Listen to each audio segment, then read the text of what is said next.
Hello everyone. Before the video starts, I should warn you, I was a bit jittery while recording this rankings video. I'm still understandable and coherent, but you can tell I am very passionate and all over the place. But again, I think you guys can understand me quite well in the video. You just might need to focus at some points. With all that said, let's begin. Hello everyone, this is Arcwinder. You probably weren't expecting something like this today. I will be ranking all of the arcs in My Hero Academia, putting them on the tier list, and I'll let you know what my thoughts are on them. I know this is very different from my usual style content. This is more vlog style, but I figured that this would be able to get a video out just in time before the year's end. I'll be back in school in January, and I didn't feel confident I could get a video out in time before the end of the year. So I'm just going to do this tier list and explain my opinions on the series as a whole.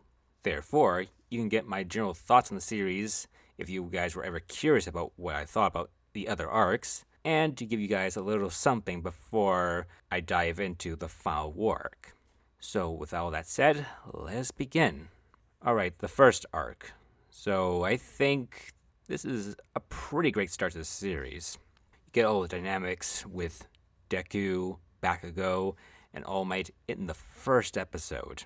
At least I think this is I think the initial arc is the first episode. I don't think these are official arcs by the series, but I'm just going to go by this tier list. We get the dynamics with Bakugo and Midoriya. We get their history, and we get Deku's motivation, his desire to be a hero, and it's told in a very compelling way, as Deku wants to be a hero no matter what. He wants to be a hero even if he doesn't have a quirk. We see the inherent goodness within Deku, his desire to be a hero, not for reward or anything, but to be just a genuinely good person. Contrast it with Bakugo, who's this very asshole-ish character who thinks he's better than everyone else, gifted with this incredible power. However, he's basically guaranteed a slot in UA because he's just so freaking good. And you see the ego. He's a person who has been given all the pieces needed to get him to where he wants to go, but he's such a very despicable person, especially with how he treats Midoriya.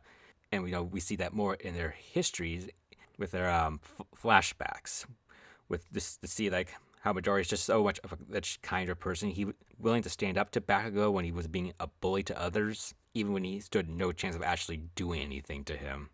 That's a very great set for a rivalry and their dynamic for the rest of the series. Then we also get All Might, a very interesting take on the Superman type character. He's very powerful, very strong, but he has limits. We get little teases of his backstory, his ideas. He does tell Deku, hey, you can't be a hero because you don't have a quirk. But he's very polite about it. It's harsh, but he's just being honest. But when he when he sees Midoriya change and charge in. She charged in to save Bakugo, even though he stood no chance. Even though the pros couldn't do much to save Bakugo from the slime villain. He saw the genuine heroic nature in Midoriya's soul, willing to sacrifice himself, willing to save his bully, his childhood friend, because it's the right thing to do, because he looks up to him, because he's just that. Also, just to wrap it all up, I think All Might is just a great, mentor, great character to Midoriya. He's just so fun. He's so, he's just such a fun guy. But he also is a complete badass as well, where he just, can knock out a villain with just one punch, like the slime villain, twice. Oh my god, so cool. And even though he has, a weakened body from what he was a couple of years ago, he still tries his best. He gives his all, even when his body isn't there anymore. And the final moments when All Might says, "Young man, you can be a hero." Oh my god, that was such a great start, man. Like it hits you in the feels. Like I know I usually talk about like structure and not about feels and all that, but I have to admit that is such a great way. It makes you feel inspired. It makes you feel very hopeful. So I say this is a plus ultra right here. Sorry, this is going to be a bit rambling today. I don't have a script. I'm just saying, just coming from the heart. I think this is a pretty good arc as well. I would probably classify it. I think this is in the official like series arcs. I think this is like combined with like the initial arc. I don't know why it's separate here, but like this is still really great as well. Now again, I love the training arc with All Might and Midoriya when they like like their dynamic is great. All Might just saying, oh, "Okay, I'm gonna train you, man." Like, and he's putting Midoriya through like the ringer. Like Midoriya's trying. Like he's pulling the big cinder block, and he's like, ugh. And All Might's like, oh yeah, if you don't do this, your limbs are going to explode from your body. Like it's like, ah, like this is such a great dynamic because like not only is it like very like funny, it's very fun, very like there's so much likability between All Might and Midoriya, but there's also like big dramatic oomph later on when All Might sees that Midoriya is overworking himself because Midoriya just really wants to be a hero. He wants to go to UA. He knows he can be a good hero. That kind of adds a very good dramatic.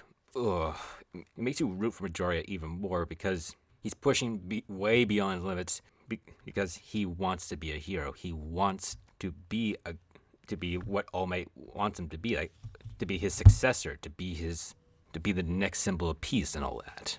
It's just so like to see him just put everything into this past his limits. It's like makes him very rootable, and All Might's compassion. Like okay, like he admires Midoriya's commitment to heroism, his commitment to like working hard. Oh my god, the actual arc, the actual the actual exam.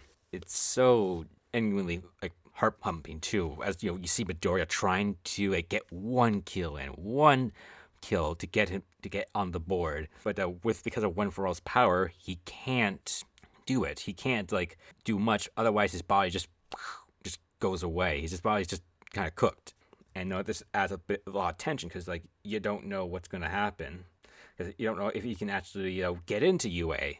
But when he sees like Uraraka who's about to get crushed by the giant robot, like Midoriya without question just runs up, gives it his all, and just defeats the robot. That was just so genuinely beautiful, man. That's just a great moment with I think it was U.A Run that was playing in that moment. For Midoriya to do all of that, put everything on the line, like to save this girl who he barely knows, but he does it because he's a hero. Because there's someone in trouble, and just like Ibako, he's willing to put himself on the line to save them. So I would say, you know what? I'm going to give this also a plus ultra. And finally, like we get to, actually, one more thing about that arc. I just like the ending too, when you feel when Midoriya just opens the letter and he's accepted into the hero school. You're so happy for him. You're so you like love him so much. He's such you feel like his pride as he gets to that point. Oh man, it's so freaking good. Yeah, plus ultra. Now for the Battle Trial arc, this also includes I think Eraserhead stuff when and like the introduction of Class 1A. So let's go over that for a bit. I really like the introduction of 1A. Again, like you get like a good feel for all their characters. Like even though like a lot of these characters won't get much development throughout the series, you get the general feel of all their characters. You gotta get their dynamics. There's like you can pretty much tell like a bit of their personalities just from this one introduction scene, which I think is very cool. You get like you get kind of Mia's like very much bounciness. You get Ayama just being so fashionable. You get Sarah's more laid back persona. You get more of Ida's like very rigid, very much by the books personality when he's contrasting with Bakugo. you get some like they got a lot of the likability of Uraraka. I love their like interactions so far at this point in the series. Deku hasn't really talked to a girl ever, so like talking to someone like Uraraka, she's makes him flustered. It's so freaking cute, man. Especially with later on where Uraraka says, "Oh, Deku's such a cute name," and then Deku's like, "Oh, it's it's a kind of name Baku used to pick on me." Uraraka's like, "Well, I still really like it," and Deku just sticks with the name, even though Ida's like, "What? Oh man!" But now we get to my man, my goat, Eraserhead. Really love Eraserhead too. Like in this introduction, he's like very much grumpy. You would think he's very unteacher like when you first meet him, but he's actually a really cool character because he's a great teacher. He kind of messes with Midoriya at the start because he doesn't think he can really be a student at UA because his quirk just kind of screws over his body. But you know what? That whole sequence where Midoriya convinces him because he plays it smart. He just sacrifices his one finger, like the egg in the oven thing, where he just puts all his energy into one finger, and then when he throws it and throws the ball really far away, Eraserhead is actually impressed. He actually is his mind kind of changes on Midoriya. He doesn't see him as entirely hopeless and all that.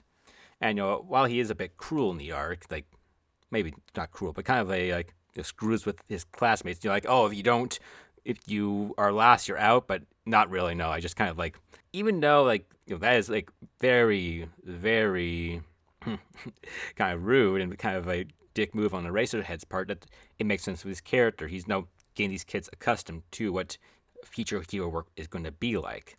He's very different from All Might. All Might is very much. He's new to the hero business. He's to teaching. He's new to mentorship. Meanwhile, Eraserhead, he's more seasoned. He knows how to train the students, even if it's not the best.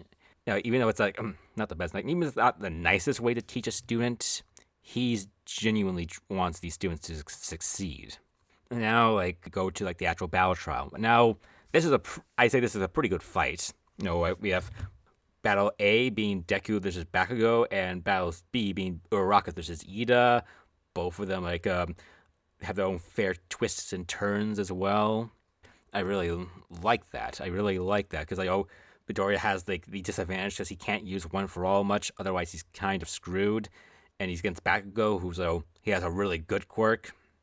And meanwhile, Uraraka is at a disadvantage against Ida because she can't get to the bomb because Ida can just move around because he has super speed. That was very clever. There is a very good way to get the audience on their seats because how are they going to do this? How are they going to do it? Because they can't beat them in a fight straight on, so they're going to have to get to the bomb somehow.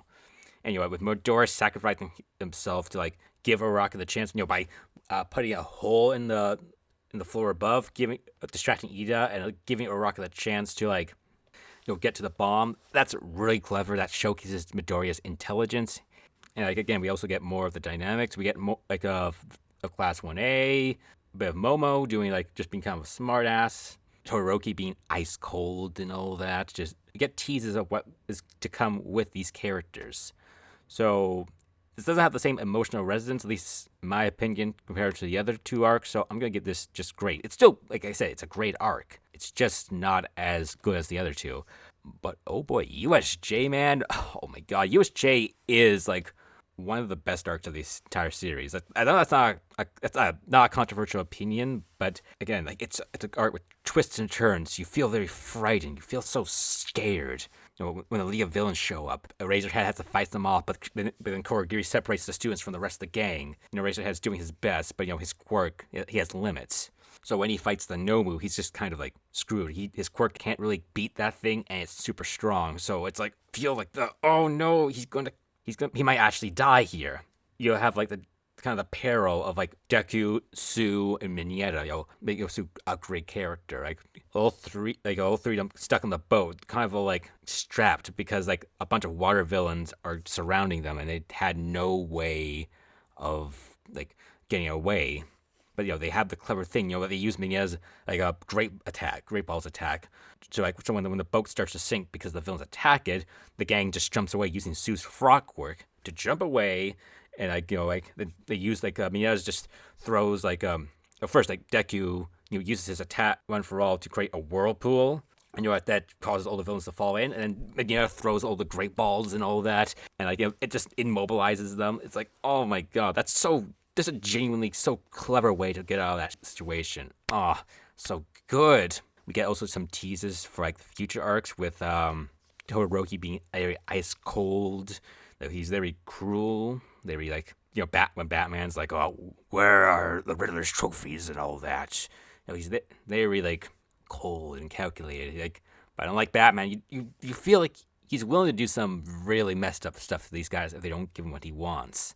It kind of sets up his arc for the next arc after this. So excellent stuff there. We get some like good stuff with Bakugo and Kirishima. Dynamics is phenomenal. Kirishima is a counter to Bakugo. He's very more happy, very more like cool, like manly. Oh, I love Kirishima. He contrasts with Bakugo's like very like angry, like so they're so great too. Momo, Calamari, and Jiro, they're pretty fun too. Their little side quests, like stuck in like in the mountains, was great as well. Very underrated fight in my opinion, where like they're all trying to fight off like the villains. So but then like Momo like creates the tarp around her and Jiro, when Calamari just uses his zap attack like and neutralizes all the villains. That's also really clever, really creative use of everyone's powers. But of course, we have to talk about when like when all hope is lost, when like the teachers are being bled out, like they erase their head in 13, and like Shigaraki has like is about to like get at Deku and Sue, and the USJ no one's about to roll up on them. When all hope is lost, the doors slam open, punched open actually, and when All Might walks in, like that's genuinely that's also so great, because you feel like all hope is lost, everything is just over. But when All Might comes in, that's like so good. Oh my god, I still get goosebumps thinking about that. Oh, I love that so much. And then like we get the fight, well, at least the round one with like All Might. There's this Nomu, like All Might gets trapped because of Kurogiri. But then like Bakugo and Kirishima and Shoto show up to save the day, and we get more of the Nomu's like creepy stuff. Like, oh my god, he has other quirks. He's some kind of Frankenstein monster. Oh my goodness, that's this every part of this arc hits perfectly. It's not without question. And when the big final fight between All Might, it was the Nomu. Oh my god, that was so freaking cool, man. Oh my god. Like, oh. Like, Shigaraki's like, weren't you listening? One of his powers was shock absorption. And All Might's like, yeah, what about it? Oh my goodness. That was so freaking cool, dude. Oh my god. Like, you feel you feel the power of All Might, and you feel like in every moment you see why he's the number one hero, even though he's weakened, even though he's past his limit for the day, even though he's injured, he still fights on, and he defeats the Nomu with 300 punches. And then for the cherry on top, when All Might's like, I really have gotten weak though. Back in my heyday, 5 hits would have been enough to knock that guy out. But today it took more than 300 mighty blows. Like, you get the imagery of, like, how powerful was All Might back when he was, young, uninjured. Like, it's just so, like, perfect. And when my goat Ida comes back with the teachers after escaping, which, oh yeah, I forgot the escape with Ida getting away with Uraraka holding back Kurogiri, like, that's phenomenal. When the rest of the UA shows up and saves the day before, like, Shigaraki kills All Might. Oh my god, that's also so freaking cool. That's not talked about enough as well. Like, we see, like, the UA teachers, like, they're not slouches. They handle business. They take care of any grunts that try to attack them. And they save the other students, like, Jiro, Momo, and, Calamari. Snipe just, like... Oh man, that was so great. But at the end, we get I think the final shot of season 1, where like where even though the gang has been weakened, even though this is something that has shook Hero Society, the students still remain determined as ever, and they still like are ready to take on what is next for their education. So USJ plus Ultraman plus freaking Ultra. Now, the UA Sports Festival. This is again a very good arc. I like the training. I like where everyone starts to prep for the arc. That was pleasant as well. And like leads into the arc quite well. I like the scene when Midoriya's talking to All Might. He's like, I punched the Nobu, and my arms didn't get messed up. He's like, oh, okay, you're getting better at this. You're getting better at this. And also, like the rivalries that are being established right now between Kirishima and Tetsu. I like the introduction of Monoma. I like the introduction of 1B. Like, this is a pretty decent start. We get some of the 1B characters, and I think like there's a lot of promise with them. And then we get to the actual arc itself. Like, I would say like the action is phenomenal. Like for all the rounds, for all the like from like the race to like I think it was capture like the banners, like the point banners, and the actual tournament. It's so phenomenal. So like it's pitch perfect. Like, so good, so good. We get like some great like character like dynamics. We get Deku, Uraraka, Tokoyami, and Hatsume, like them working together to just like to survive the their banner points being captured. I really like that. Comedy as well. This is a pretty funny arc as well. Like I think Midnight was like the funniest character in this arc. I will not lie. And it's like she does say some sus stuff. She's like, it's still like pretty funny overall. Like she's still like a blast to watch. Yeah, she's phenomenal. The characters are well. Like that serious scene with with Shoto confronting Deku, and he's like, "You're All Might's secret love child." It's like. That's so freaking random, but at the same time so in character because Shoto's like he's a bit socially awkward, but it's not socially like all there. So like he just thinks the most wild things. And like oh my goodness, like again we show like you see Shoto's serious side and his very like comedic side in this arc. Like he's a great antagonist for this arc. Phenomenal, like not villain. He's an antagonist. Antagonist doesn't always mean villain, but you get what I mean. And like that moment with Shoto versus Deku, oh my goodness, that was so good. Deku just reaching out to Shoto, just opening the coldness that has frozen his heart, and I got him to accept his quirk. It's not his dad's quirk. His terrible dad, Endeavor.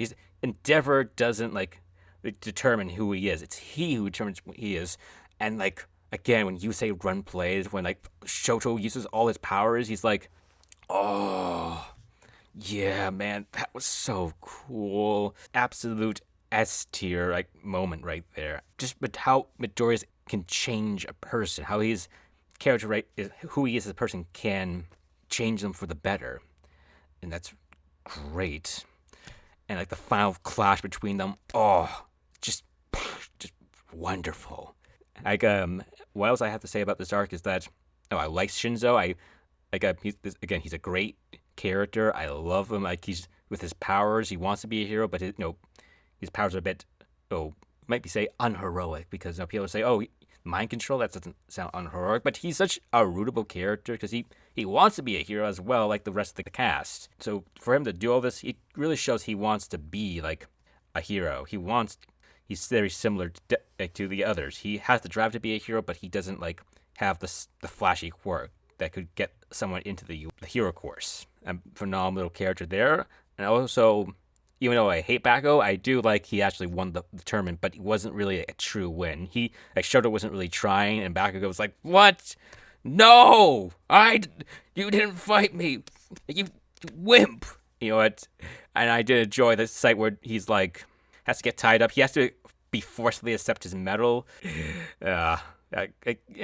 Bakugo is he's a good hateable character. You're meant to hate him for the right reasons, and I think this arc is proof of that. Granted, maybe people hate him too much sometimes, but maybe that's more personal preference rather than the actual writing of the series. So I would say this is another great arc. My point with the other arcs, because I don't think it has the same emotional resonance. You could probably in the comments be like, "Oh no, it's like this. It's actually is as good as those arcs." You could try to argue with me in the comments, and I'll hear it out. Now we get to the Stain arc. Oh my goodness, this is a great arc too. This is also going to go in Plus Ultra, but first I'm going to go through it a bit. I love the hero names in a bit for the start. Once again, Midnight is phenomenally funny here. She's a blast. She's so freaking cool. Just shooting down some really bad names. that interaction with her and Bakugo, where Bakugo just says more and more psychotic names, and she's like, "No, dude, you're not getting those names." And he's like, "Dang it, no!" Like, "Oh, come on." But we also get some fun stuff, like, Mina's like, "I want to be Alien Queen," and that's not good. Let's try this name. It's like, okay, Pinky. Just the students working through their names. It's very nice. But when Ida chooses just his regular name, not Ingenium, because he's not worthy of that. Because in the previous arc, his brother was attacked by Stain. Like, he's not worthy of not calling himself Ingenium until he gets Stain, the guy who did this to his brother. It's a great start for Ida's arc in this arc. Like, Midoriya chooses his name Deku, even though it's the name that he was bullied with throughout his entire life. He knows Deku can be a name of a hero, so phenomenal work right there. And again, I like Deku with GT, Gran Torino, kind of like Luke Skywalker Yoda stuff. Just GT kind of being a crazy old man, all that, kind of grumpy at the same time. Teaching Midoriya how to be a hero, trying to how to control his power. Very wonderful stuff as well. Especially I think it was the fish thing. It was the microwave. I really like that too. And Midoriya training constantly to get better and better. But the real big highlight is when Deku and it's Ida versus Stain. That whole dynamic when Ida's trying to fight Stain, but Stain just defeats him easily. Then Deku comes in and clutches up and boom, just absolutely demolishes him. But then the fight continues, and then Midoriya is the one who has to be saved because now he's got attacked by Stain's blood paralyzation attack. But then the Shoto shows up and he actually clutches it as well. Then Ida, he's able to land the final hit and defeat Stain, and avenge his brother. It's oh, so good. And I love his interaction with Midoriya afterwards, just apologizing to him. It just shows a lot of his growth and all that. So wonderful. But oh my god, Stain, his final moments before he just disappears for the large part of the series. He's like, "I will not die here." When he saved Midoriya from the Nomu, he's like, "No, I will not. The only person who I will let kill me is All Might." That's so goosebump worthy. Again, this is a perfect art. It's perfectly paced. Every hit is a good punch. Everything is perfectly tuned. Plot regression is great. Characterization is great. Action is great. Comedy is great. So this is going to Plus Ultra. It's not even not even a question. Final exam arc. Okay, I really like this arc too. I like all the teachers fighting against the students. We get the variety of teachers here. It's so there are different powers and how they fight everyone. I like Sue. This is Sue. Tokuyami. This is ectoplasm. With them trying to fight off all those ectoplasms, then the mega ectoplasm. Oh, it's so freaking cool. I like the Jiro. This is and I forgot his name. Shit.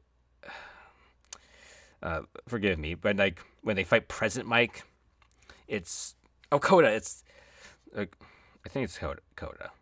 You can correct me in the comments if I'm wrong. Koda and Jiro. This is Present Mike. Using the bugs to attack, and that's so freaking creepy. I so much love that battle, and the big highlight being All Might versus Deku and Bakugo, when Deku and Bakugo have to put aside their pasts and have to fight All Might. They barely won. It's brutal. All Might doesn't hold back, and they just barely managed to win. Every moment of that arc was phenomenal as well. That particular battle, it's great as well. I don't think it's doesn't have as much the punch as the other Plus Ultra arcs. I think it's still a great arc. I think this one goes into great as well. And now we get to I swear this is I'm pretty sure that the training camp and hideout are in the same arcs. I don't really get it, but whatever, I'll roll with it. I like the hideout arc. I like the introduction of the Pussycats. They're such a fun cast of characters. There's some very sad, dramatic parts with Koda, nephew of Mandalay. With his parents being killed by a supervillain. He closes his heart out to other heroes because he thinks those are the reason why his parents died, because they were heroes, and he just doesn't care about heroes. That gives Midoriya a phenomenal like moment when he saves Coda from like muscular. When Deku saves Coda from muscular, Midoriya puts everything in his soul, everything he can to fight muscular. It's phenomenal, man. That's a great fight scene. Like, it's such a good arc. It's so beautiful, especially when Coda's just he tries to save Midoriya. He uses his water attack to stop muscular, but he's like muscular's like that's not gonna do anything to me, kid. Now I'm gonna kill you like I killed your parents and all that.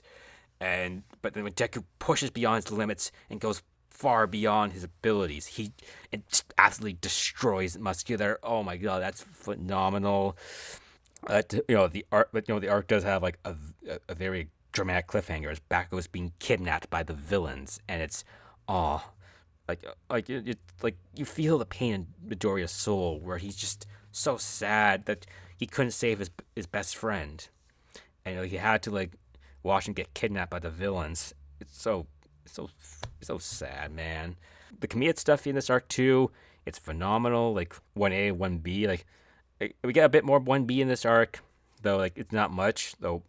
We'll talk about later about 1B's role in this series as overall, but I say this has started to be like kind of like where they're more like sidelined, or like they didn't get as much development. They're still fun. I like Kendo, I like Tetsu, but you can pretty much tell that the Horikoshi didn't figure they were important enough, which to have much more screen time on the rest of them, which wouldn't be a problem, but that's a future arc's problem. But for now, it's fine for what it is. And I like the introduction of Dabi, Mr. Compress. Okay, maybe Dabi and Togo in the last arc. So sorry I forgot them. I'll just quickly go over them. I like them introduction. I like they're very so intriguing. They're so interesting to watch. I kind of wonder what they're going to be.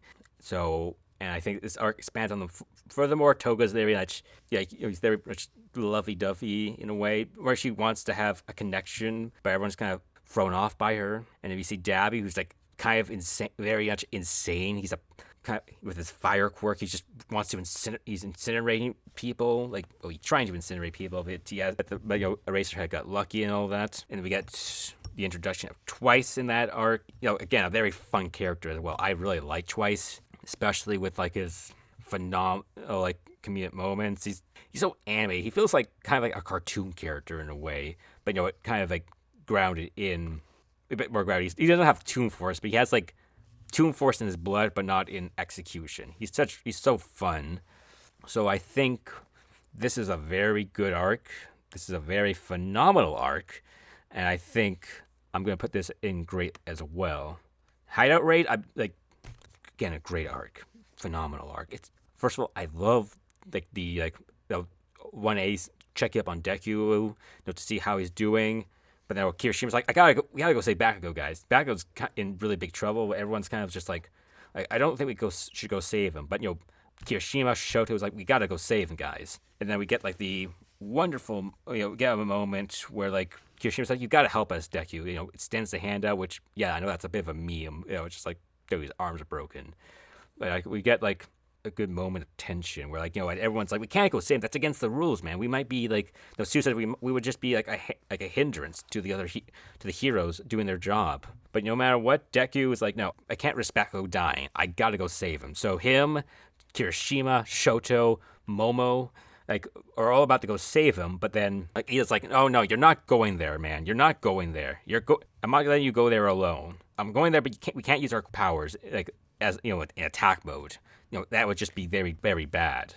That would, get us into trouble. Using Momo's tracker that she placed on one of the Nomus from the last arc, they head straight down there, but they know they'll be recognizable because they're students from UA who have survived several terrorist attacks, so they have to go get some disguises. That also leads to some funny moments where they pick up their disguises. They're so bubbly, so fun, it's so cool, so adorable. It's wonderful. It's just really wonderful stuff. But real highlight is the dramatic moments when Genist and the other heroes break into the Nomu lab, it's like when they encounter All for One, you feel the aura of sheer dread as All for One just easily beats all these guys without even like an inch. He beats like several top tier heroes without even trying.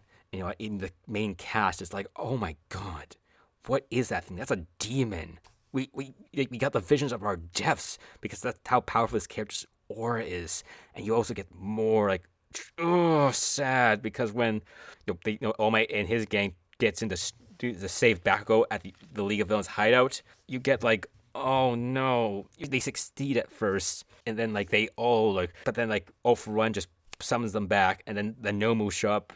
And like All Might's like, no. It's like, oh no. You feel All Might there. You like, he failed to save one of his students, and now he knows it's the person who ruined his life, or killed his master, who was behind it all. So he rushes over there. He face down All for One. And one more thing before I get into the All for One, there's an All Might fight. I love like the rescue with the gang going in to save like Bakugo. They only use their quirks as much as they need to like to grab Bakugo and then fly away. I think to just get him out of there and just boom, get out. It's very wonderful stuff. That's great. I'm sorry I'm skipping over it. I just really want to talk about All Might. There's All for One because that's the actual peak of the series. All Might and All for One, even though you just meet these characters, even though this is the first time you have this interaction, you feel the years of rivalry, the years of mutual hatred between both of them, or at least All Might's hatred at this man who killed his master, crippled him in a way with like him damaging his body. You feel every punch, you feel everything, you the dread, the sadness as All Might keeps fighting on, and you don't know if he's gonna win or not. But then you hit with the ultimate, the dagger, where it turns out that Shigaraki is Nana Shimura's grandson. All Might's master is the grandmother of Shigaraki. And that just absolutely breaks All Might. He's like, what? No. And that just shows the absolute pettiness and evil All for One, that he's willing to go after one of his old enemy's family, his grandson, just to get back at All Might. Oh my goodness, it's so wonderfully done. And then when you feel all hope is lost, All Might gets encouragement from the other heroes like Endeavor, Gran Torino. They're trying to fight off All for One. It gives All Might the chance to refocus and begin his final attack on All for One. And the United States of Smash is wonderfully done. When All Might's on his last embers of One for All, he doesn't have much left, but he's going to make the most of it. He prepares himself. He fights on. Like, he's barely holding on. He's still fighting on like a hero. And then the moment where it's like, All for One's like, still weak though. And All Might's like, that's because I didn't put my back into it that time. And then Nana Shimura like kind of talking to All Might from beyond. Like, this power was made to be a symbol of hope for people around the world. Bring smiles and hope to everyone. Now this power's yours. Do your best, Toshinori. The imagery of her giving One for All's power to All Might, and then All Might powers up his arm one more time for one decisive hit, and boom! Perfect. It's like a perfect ending. It's simultaneously introduced and wrapped up their story perfectly. It's so wonderfully done. I get a bit emotional now because like having All Might say goodbye All for One, goodbye One for All, it moves me in a way. It's so genuinely amazing. And then to have All Might afterwards, he stands victorious with his back in his buff form. This is his last night as a hero, but it's a great night. It's a phenomenal end to his career. He defeated the person who killed his master, who ruined large parts of his life, who just did so much damage. He defeated that man, and he stood before the world one more time as the symbol of peace. And it's so beautifully done. So that's why this one, plus Ultra, might be the best arc of the entire series. Absolute perfection from start to finish. Now we're going to go to a more more fun arc, like the best room arc. I swear this is supposed to be tied in with Provisional License Exam arc, but I'll just go by what this tier list is going by. I think this is a pretty good arc. I don't think it's as good as all the other arcs beforehand, because it's more like kind of fluff. Like it was still pretty fun. We get the other students, their dynamics and all that. I liked Sue's like apology to Deku and the gang for like saying they would be a hindrance to like the heroes for trying to save Bakugo. It doesn't have as much of the power as the other 9 arcs beforehand. So I think it's still a perfectly fine arc. I'll just put it in good. It's not great or plus ultra. It's just good. Like nothing wrong with just being good. Now provisional license exam. Like I think this is also there's something wrong. I don't know. Like because there's nothing really wrong with this arc. I think it's pretty well put together. All things to consider. It's like various front lines and all that. Like the pair ups with like Momo, Sue, and I think Soji. I swear there's a fourth person in there. I'm probably blanking on me. I like those dynamics where they're just teaming up to like beat these really smart girls from the all female school. I liked Ida and Ayama. Just they're like a team up. Especially when Ayama was willing to sacrifice himself to give his friends a chance to survive. Just getting everyone around, just so like I think it was like to get all the other students remaining like people competing in the exam to like get around him. Phenomenal stuff as well. I really like Shoto's rivalry with the Tornado Kid. I forgot his name. Like I really like that part. I like them trying to fight like Gang Orca, but he's absolutely just dog walking them because like a Tornado Kid like just hates Shoto because Endeavor was a dick to him as a kid, and he thought Shoto was just the same thing. So that's why they're just kind of at each other's throats. Like I like those stuff. I like that material. I also like the twist at the end when it turns out Cammy isn't actually her, it's actually Toga in disguise. I think she's getting more information on the rest of the students and all that. The world building with we get more ideas of part where like Momo stops Uraraka from just rushing in because she's like, oh wait, that was a bad idea. That's not very like safe. That's not very. This feels like something that you would get from say someone trained to be say a firefighter or a rescue worker. They'll just say, this is what you do. This is what you don't do. And the absolute pride in just Midoriya just getting his license. It's so freaking adorable, man. It is a really good arc.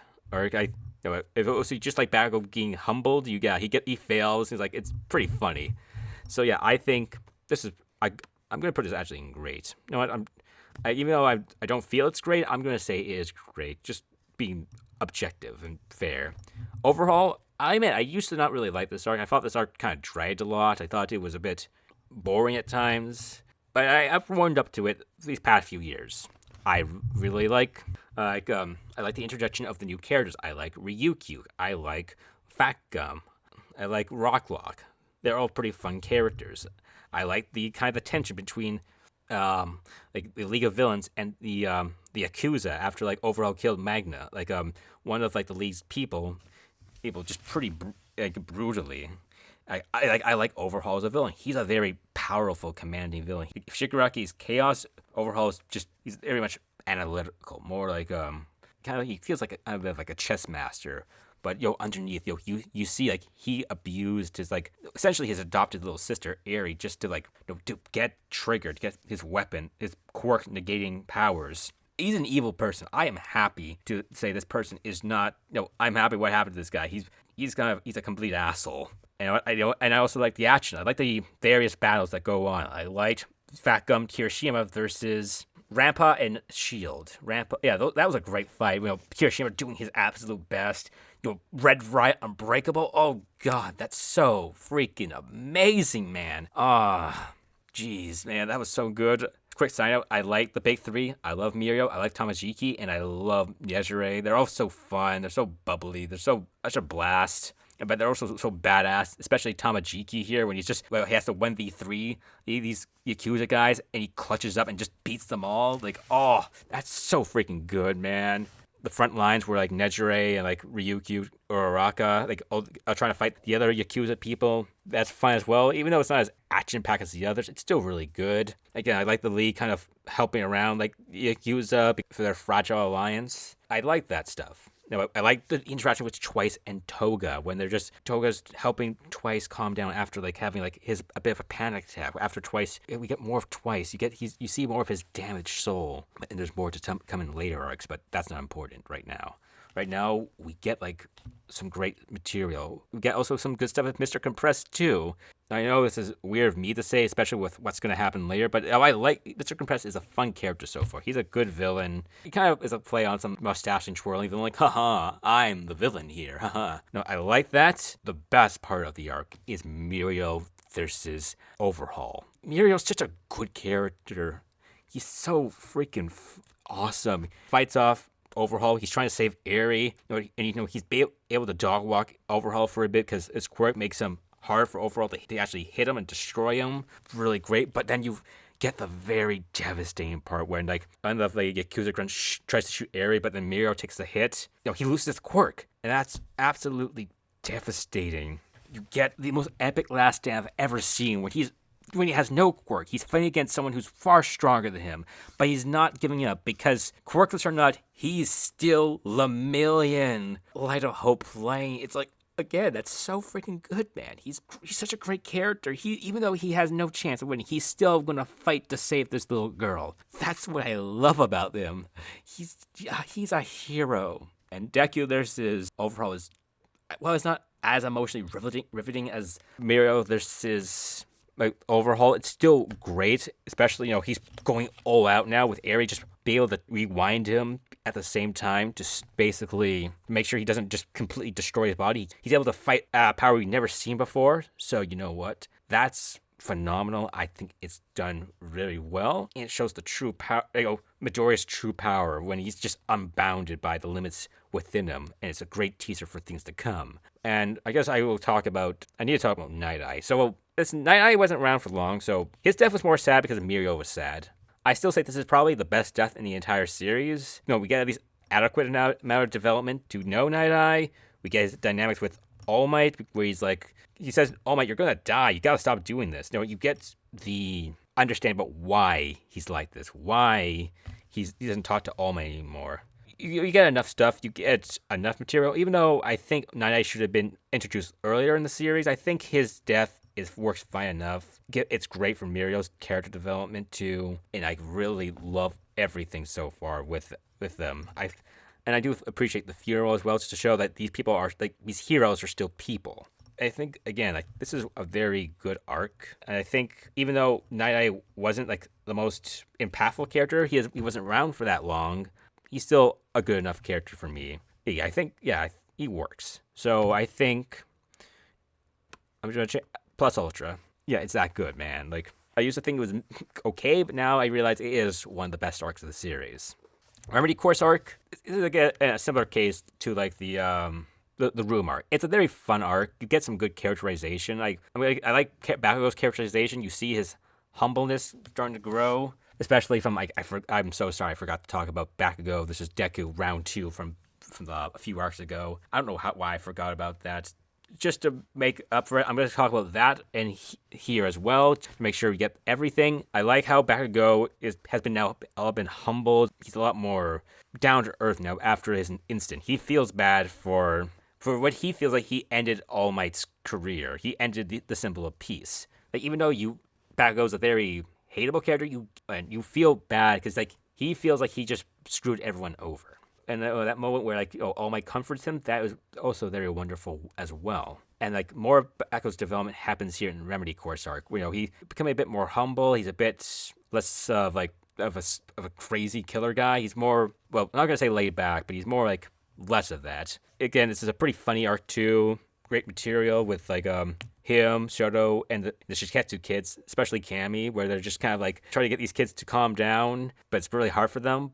We get them to do that Wonderland show and just wow the kids. And Bakugo just delivering to that one asshole kid's you're never gonna be. I forget the exact line, but he was it's kind of his growth where he's calls the kid out for just kind of looking down at others and all that now. Because he used to be like that, and now telling this kid that's not going to be a good attitude to fly. This doesn't have the same oomph as the rest of the arc, so I'm going to put this in good. School Festival, I'm going to be real, guys. Plus Ultra, guys. Like, I know I'm giving out a lot of these plus ultra tiers, but this is a genuinely great arc.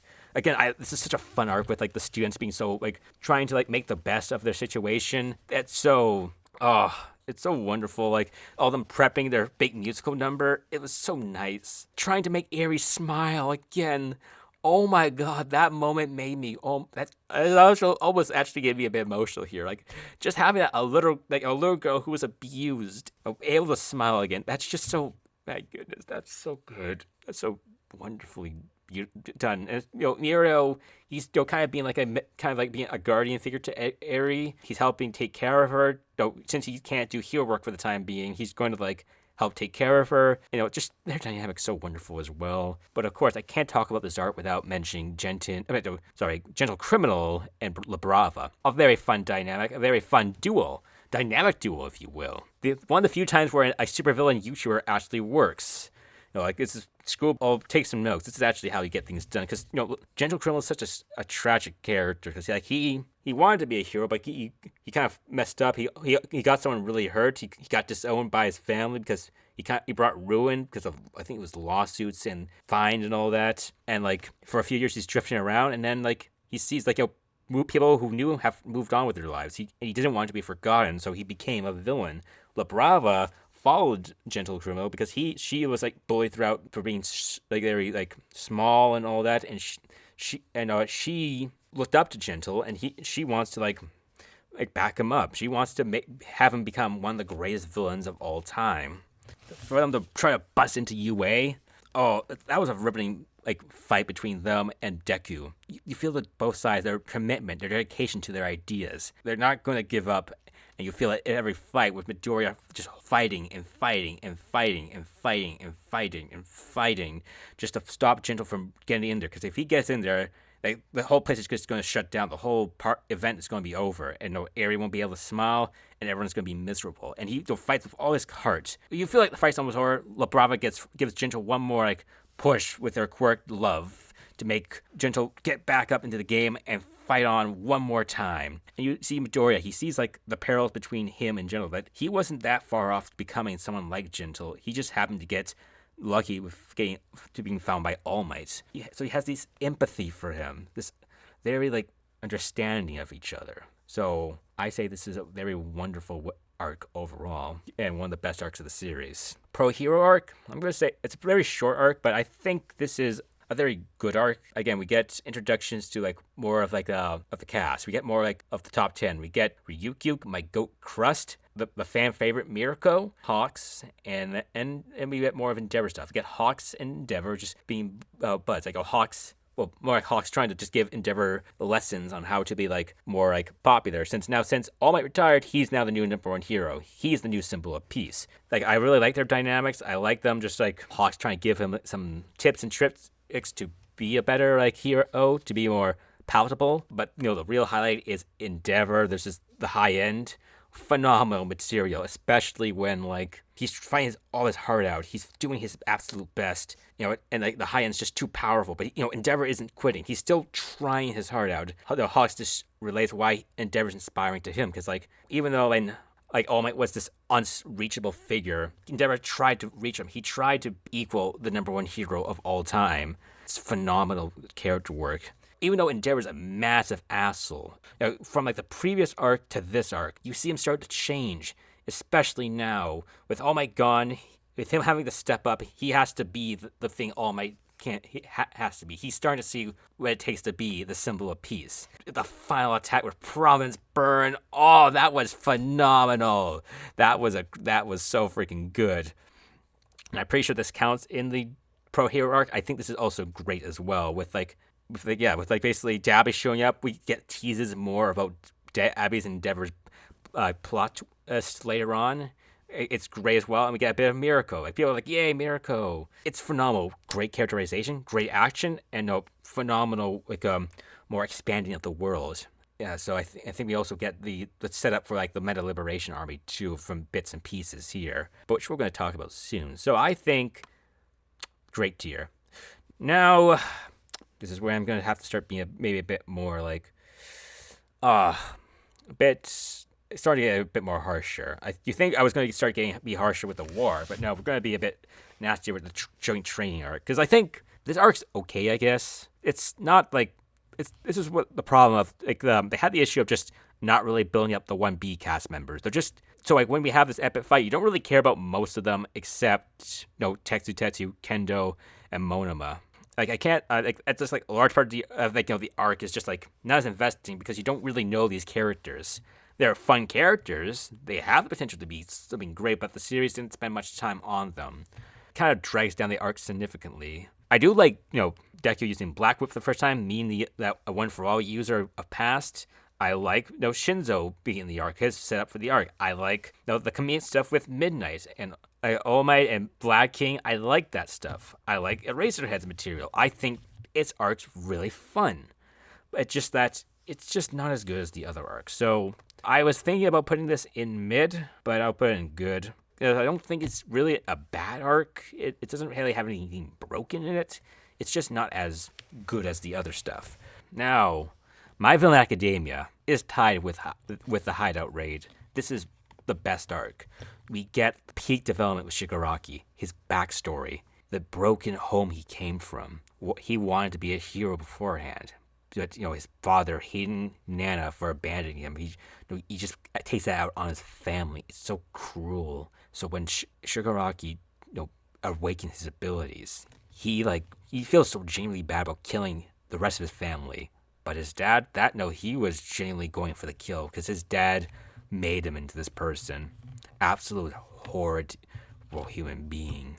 And, it makes Shigaraki such a tragic character because, no one wanted to help him. Like, when he was walking on the streets, people were just so, disgusted by him, so scared by him. So he was more isolated, more scared. So when All For One came around and took that little boy and groomed him to be his successor, it's phenomenal. Beautiful character writing. Same with Twice. You see his broken psyche, destitute of his mind, where he's just so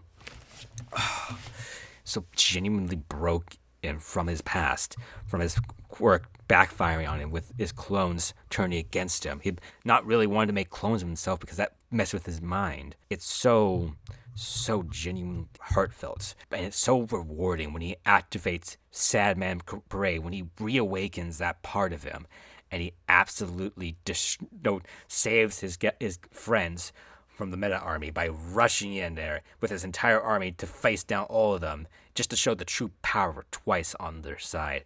Toga was phenomenal too in this arc, where we see her battle with Curious. It's a battle of where Toga's absolutely getting dog walked by Curious, who's just boom, boom, boom, just absolutely destroying her. But when Toga has that awakening, when she uses that blood she stole from Uraraka back in the camp arc, when she awakens that power within her and just absolutely kills Curious and her gang, it's just a wonderful next step. Wonderful character she has been. Another wonderful step for his characterization. The Meta Army are phenomenal too. I love for Destro. He's the best character, new character in this arc. Well, he wants to carry on the legacy of his grandfather. He wants to liberate Hero Society from these shackles he sees. He wants full freedom, but in turn, it's just going to be chaos. I like Skeptic. He's a really fun character as well. I like Trumpet, where he's just kind of also really brutal, be able to motivate people. He's a politician. He's able to round the people up to basically fight for him. I like Genton. There's his Dabby, Fire versus Ice. That's phenomenal. And then with the Paranormal Liberation Front being formed afterwards, it's fucking peak, man. It's just peak on all ends. It was a major step up for the series. The last time the series was really all that great. But now, this is actually a good arc. This is a good arc. Endeavor Agency arc, that's a good arc. I think it's a short arc, but it's a good one before all hell breaks loose. Because I think I like Endeavor's trying Deku gained mentorship from Endeavor to help control his powers. I like that material. I also like Endeavor's whole dynamic with his family. He's trying to be a make up for all the messed up stuff he's done, but he knows that he can never really do that because he kind of ruined these kids' lives forever. He feels bad for for causing the death of his son, Toya. Wink, wink. We'll see him soon. And you go through this arc where he's like, I'm sorry, I'm not going to ask for redemption. I'm asking for atonement. So he's owning up to his mistakes. He's trying to be better. And he recognizes that the only way to be better is just to have his family away from him and him to be alone. Because it's like, that's the only way that they'll be happy without him in the picture. So I think this is a pretty good arc. You know what? I'm going to put this... I don't think it's great. I'll put this... No, I'll put it in good. You guys can correct me and argue with me, and then maybe I'll change my mind. The Paranormal Liberation War Arc. Yeah, we're going to get to this eventually. Listen, I'm not going to go through it in detail because I already made my video on that. But, I'll just run it through. I do not like Korigiri, just like his plot twist just being dropped just last minute, and all his development has happened, in a tie-in book. I hate when we just have to use third-party media to make this work. No, that's not how stories work. You have to have everything in the arc. I really hate that. I hate also Mr. Compressed, his stuff was not foreshadowed. It's extremely out of character for him never to mention that he was the grandson of a supervillain, one of the top 3 villains of all time, according to Gentle Criminal. There's no punch to it. It's just some dumb stuff there. It's really stupid. I hate it. It ruined a really cool character like Mr. Compressed by turning him into a buffoon. Oh, I'm actually related to this person, no, well, why didn't you say that before, dude? Terrible. Just terrible. Midnight being off screen, that still sucks hard. I admit, I did kind of come around a bit to the idea, of war taking people and all that, but it doesn't really work because Pixie Bob's still alive despite her. She clearly she should have been dusted. Same with 13. GT should be dead. That's so stupid. It doesn't really get developed. It's used as a shock moment. It's not really brought up again until much later in the final arc, which, okay, that's something. It's just so, it's frustrating. It's there's a good idea in here, even though I still hate Midnight being off-screened, Midnight just dying like that. Which, fun fact, even Elizabeth Maxwell, the voice actor for Midnight, said, yeah, that was dumb. That was dumb. And I'm like, base, thank you. Yeah, that's still phenomenally stupid. Even if the general idea could work, if it was done well, if actually more people died, especially since Midnight arguably got the death where she had the best chance of surviving compared to the others. But enough of that. Best Genius is still a terrible character, still a horrid character. He breaks the series because he's a massive idiot alongside Hawks, which I forgot to mention this in my initial review. Hawks decided just to ore farm the hallway. He didn't think about trying to close the door at least and kill twice. He just ore farmed. It's yeah, this is my best plan. They didn't bring in other people, other agents to try and kill twice, Order 66 everybody, or do anything else. I'm really? You have 4 months to do this, and this was the best plan you got? And I don't want to hear anyone say, well, actually, it's because it'll be hard to do that. I'm saying, really? In 4 months, the My Hero equivalent of the CIA couldn't figure out how to get people to sneak into an area where everyone wears costumes and disguises. You're telling me that was too hard for them? That's stupid. And Genius being an absolute dumbass, not killing Shigaraki when he had the chance, kind of screwing over the entire world essentially because he wasn't in the arc earlier because Hawks and the Commission are idiots. Didn't try to subdue Dabby, despite the fact he knows Dabby's the son of Endeavor with a fire quirk who can probably melt through his fiber cords. Dabby got absolutely assassinated as well, which we'll get to his stuff later. But he decided not to the corpse of Genius and not Nomu him. Yes, I know he's alive, but he didn't think of taking that to Dr. Gorecki and decided, yeah, make this into a Nomu, or at least take him somewhere else. You didn't think Hawks was going to try to steal back the body? Because you said you never trusted him, and you thought, yeah, I'm not going to put this body into a secure area. I'm just going to let Hawks, who I know is going to betray us, he's going to take away this massive asset because I'm a massive dumbass. Nor am I going to put cameras around here, which, by the way, he's friends with Skeptic. He has no excuse not to put cameras probably in an area where he should know Hawk would have gone back to.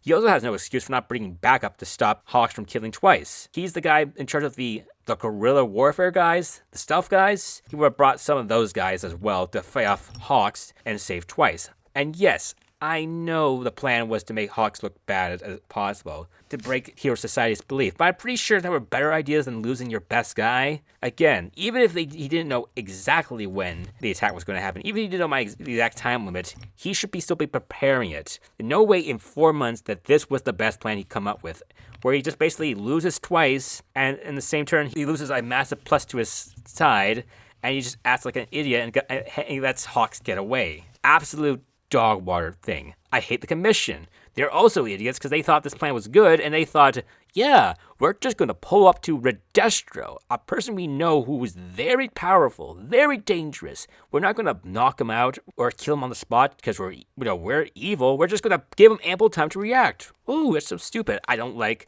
how we just, like, Redestro, Genton are just gone. They were great in My Villain Academia, but they're like, nah, we're not going to use them anymore. Like, really? Really?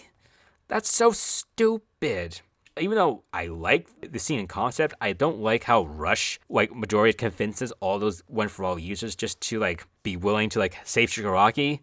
I guess it's in character, but I would have liked it if it was much longer. I think there was at least a few chapters you could have gotten that out.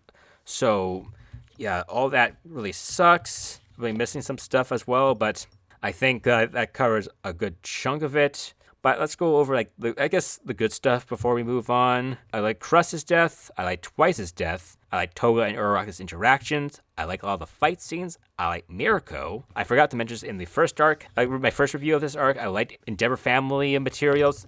Dabby's twist, while predictable, was still phenomenal. Very powerful when it happens. Even though it was extremely poorly executed, I like the concept of a teacher giving their final dying words to their students before packing it up. But I can only praise the concept so far when the execution is, pretty bad. So, yeah, this has not changed. I admit some parts I've grown nice to, but then there's other parts where I'm like, no, this is still pretty bad. This is even worse than the first time around. So, no, this is still pretty bad. Okay, villain Hunt arc. So yeah, this is going to be a controversial opinion. Like, people say this is like one of the best arcs of the series, and I'm like, no, it's not good, guys. This isn't really good. It's not as good as people say. Like I say, I like Midoriya being on his own for a month.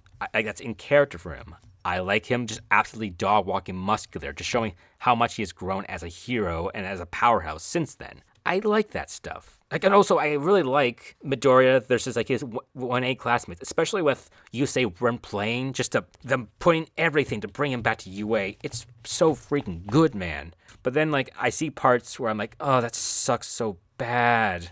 I'm going to bleed back into the war because I just forgot about this. Yeah, like, I don't like All For One being the villain again. Undermines United States of Smash. Undermines Shigaraki's development because Shigaraki's just back to where he was before. He's just a pawn. He's just a puppet for All For One. It's like, his development was perfect. These scenes would have been way better if Shigaraki was fucking with Midoriya. But no, we just have to keep All For One around because, And also, like, there's two things that really grinds my gears. The second and third users of One For All, they're, like, very much against Shigaraki because, he's a superpowered villain. He's killed thousands of people. And he's like, yeah, let's just, we're not going to help this guy because he's kind of an evil person. And that's fair for them to say. So what does the other users say to them? What do they say to these guys who, like, they just saw Shigaraki kill people, hundreds of people, responsible for countless lives being ruined. What do they say to convince them?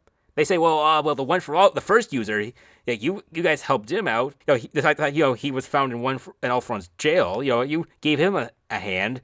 You, gave him a hand despite the fact you didn't know him. I'm like, those are not even remotely similar, guys. Shigaraki is a mass murderer. He is pure evil. Like, yeah, there's a little part of him that still feels bad. I get why the other One For All users want to try and save him. But these two guys, like they can just say, no, dude. That guy was starving in a prison cell to a freaking super villain. He didn't do anything. He was just about to die. He looked like he was about to drop dead. And, like, they're like, yeah, like, that's just going to help. This is totally, like, the same thing. Like a guy dying in a prison cell who's starving, very exhausted, probably abused by his brother. is the same thing as a terrorist who has killed God knows how many people, who has ruined thousands of lives. Those are so not the same thing. And they thought, yeah, that convinces us. Let's go save this guy. What a joke.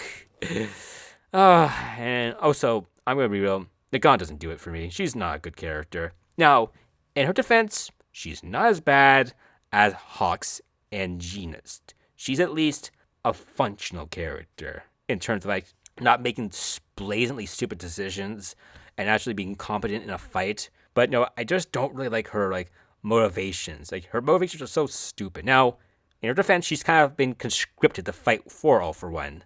So I don't blame her for just having to fight for him to save her own neck. But I do not appreciate her motivation where she's like, yeah, All For One's going to be more honest than my last bosses. It's going to lead to a more honest world. I'm like, bro, no. Bro, All For One, who you know who he is. You know this guy is a bad guy. You just saw this person. This and just released hundreds of people into like hundreds of superpowered villains. Some of them are deadly psychopaths. Some who love to kill. And you think this guy's gonna be better than your last bosses? Are you kidding me? Never mind that. Even if we just focus on like the morality, you're trusting this guy. The guy who just kind of forced you to join his side. You're gonna trust the guy who in one way or another has definitely gonna lie to you. Because I think she would probably pick up, hey, this guy is not really, people think it's Shigaraki, not All For One, who's doing this stuff. All right, and she's going to also be hunting down a kid. At least when she was working with the commission, at least they were hunting down people who were bad guys. They did it without like fair trial, but at least they were bad guys, or they were about to do bad things. Like it was still horrible, but at least they were hunting down people who they thought were going to be threats. All For One has caused the deaths of thousands of people. What the hell are you going to mean that this guy's going to be more honest than your last guy? What? Did the commission not tell you about the part about All For One being a serial liar? You're going to trust the guy who looks like Emperor Palpatine's like long lost brother but without his freaking eyes on him? Are you really trusting a guy who you know? It's so stupid, man. You're going to trust a guy who you're basically kind of conscripted to fight a kid who you don't even know anything about. You don't actually know anything about this kid except that All For One hates him. You honestly think that even if this was true, even if All For One was going to be more honest in your last bosses, you're going to live in a more honest world. What the hell is that going to make a difference when thousands of people are going to die? Scratch out hundreds of thousands, perhaps even millions of people. Did you not freaking consider that when in that 1 month of just hunting down Deku? Did you not think that through? Did you not think about all the horrible things that has happened? Did you not think about checking the news about All For One hiding behind Shigaraki? Did you not consider that the person who just conscripted you to his cause, despite the fact you want nothing to do with him, you think that guy is going to be better than your last bosses? You absolute dipshit. Screw this. No, the god is a bad character. She's just bad in the sense of just being broken like the other two idiots. I want to like this arc. I think there's a lot going for this arc, but it's just a lot of stuff holds it back because it's so freaking frustrating. So no, I'm gonna give this mid. This is just pure mid. Yeah, I really had that in me for a long time. Okay, so Stars and Stripe, already gone through this. She's a dumbass of a character. She's a plot device. Her world building doesn't make much sense. Just go watch my video about that. I'll leave that in the description down below. I like the idea of the number one hero in America coming in, but nah, she's just a plot device. She's just underdeveloped. This is also a pretty bad arc. And now, the Traitor Arc. Now, I think this is actually a pretty good arc. Ayama's dynamics with the rest of the class, with them finding out that he basically is responsible for all the bad things that have happened because of him helping out All For One. That was a very great scene. I really liked that material. I really liked that scene. There's a lot of punch there. It's very well earned. Even though like not much of 1A was developed, you still feel it for these characters because like it's so very sad.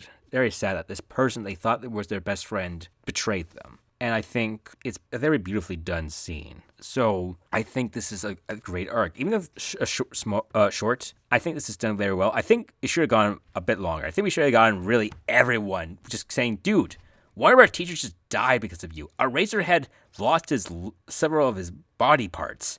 I feel like we could have gotten at least a little bit more out of it to really soak it all in. But it's still pretty good overall. So you know what? Great. Final Act Saga ain't really looking that good. Now, I'm going to actually have to leave you guys on a cliffhanger here, because I actually want to go review these arcs one more, again, because I read them back in the day. I kind of lost interest in the series. Again, didn't read them as committed. But I want to go back and review the final arc and the epilogue one more time before I wrap it up here. So this is my current ranking so far of the series. Just to prove to you guys, if I'm a hater, no, I'm not a hater. Look at this. Most of the series I consider to be at least good. So you can't even try to use this against me, especially with how I was talking earlier, with how I described some things. This is a series that I really like, a series I really think is something special, but at the same time, it's it could have been a lot better, is what I'm saying. I still appreciate My Hero Academia for what it was. It has an influence on me. Of course it has an influence on me. It inspires me. Going back and reviewing these arcs reminds me I guess when the series was something truly special. But that's not where we are right now. Next time you see me, we're going to be talking about these two final arcs. And then, end of an era of this series, of this channel, this little adventure, this little big pastime of mine. So thank you all for listening to me. I'll see you guys when I see you guys. Take care and have a good day.